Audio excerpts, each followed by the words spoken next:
These are the most important of my many sources that I use for my videos on climate change. It is important to note that 4 are Democrats. I don't know the political affiliation of the others. There are only 2 that are fairly young. That is because those 2 are not employed by universities where the climate change advocates can thwart their advancement. Some younger professors have confided that they wish they could speak out, but fear for their future if they do tell the truth about climate change. My sources believe carbon dioxide is a minor greenhouse gas. Carbon dioxide is necessary for life on Earth.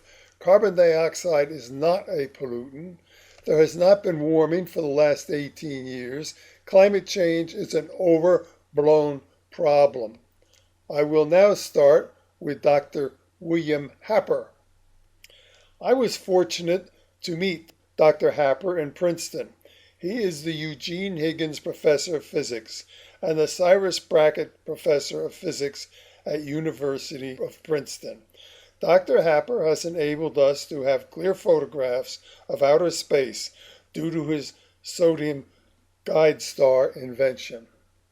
Dr. Patrick Moore is an environmentalist and a co-founder of Greenpeace. Dr. Bjorn Lomborg is the director of the Copenhagen Consensus Center, and he has been declared by Time magazine to be one of the most influential 100 people in the world. For more than 4 decades, Dr. Dyson has taught theoretical physics at Princeton's Institute for Advanced Study, which has been described by the New York Times as the most rarefied community of scholars in the United States.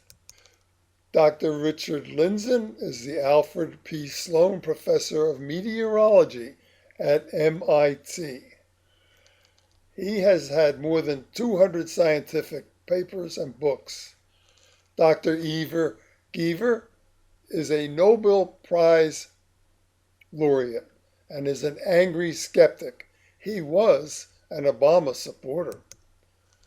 Dr. Judith Curry was the chair at the School of Earth and Atmospheric Sciences at Georgia Tech. Just look at a few of her awards here.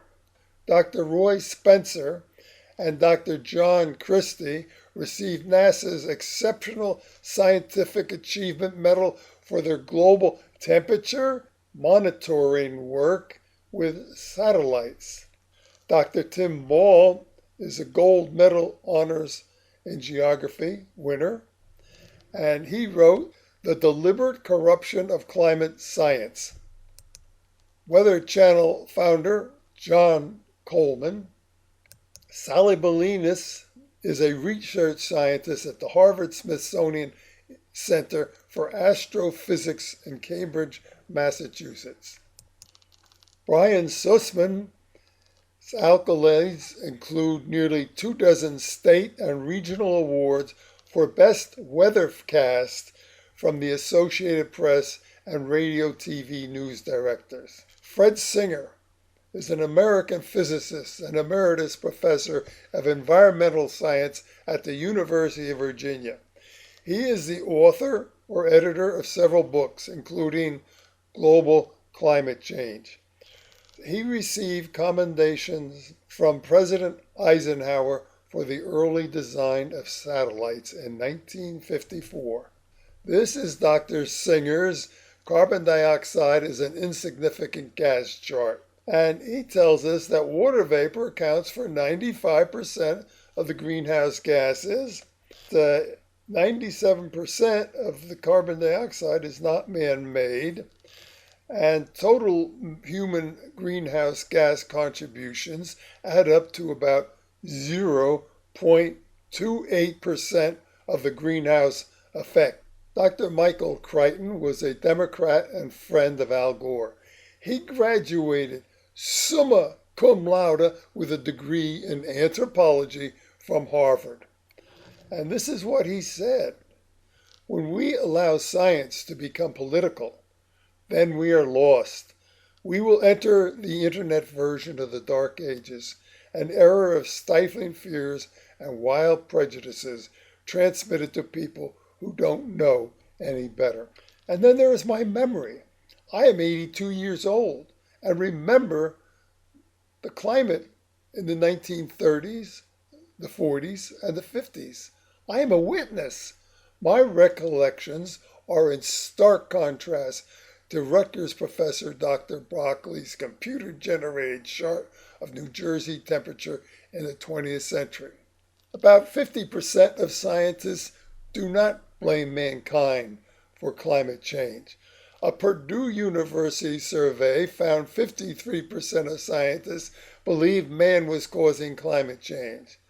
47% did not believe man caused climate change. Galileo was persecuted because the consensus at the time was that the sun traveled around the earth, and he said the earth traveled around the sun, which we now know to be true. There's an increase in global warming skeptics. Several years ago, there were 400 leading scientists who were skeptics. Now, there are 250 more, and the list continues to grow. This is a ridiculous claim by NOAA. In January, February, March of 2015, there was a bitter cold winter in the northern hemisphere. In May, an NOAA spokesman said that April was the fourth warmest month on record, and that 2015 was on its way to become the warmest year ever. How can we believe anything they say?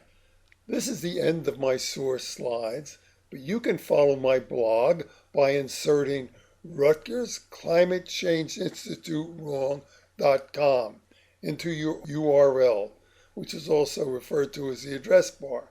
The purpose of my blog is to have activists show up at New Jersey's politicians' offices to request the politicians to see our evidence that Rutgers scientists are corrupting science, and to insist that true science is taught at Rutgers and our local grade schools and high schools. Some of my sources have made wonderful videos, which I shall post shortly. Thank you for watching this video.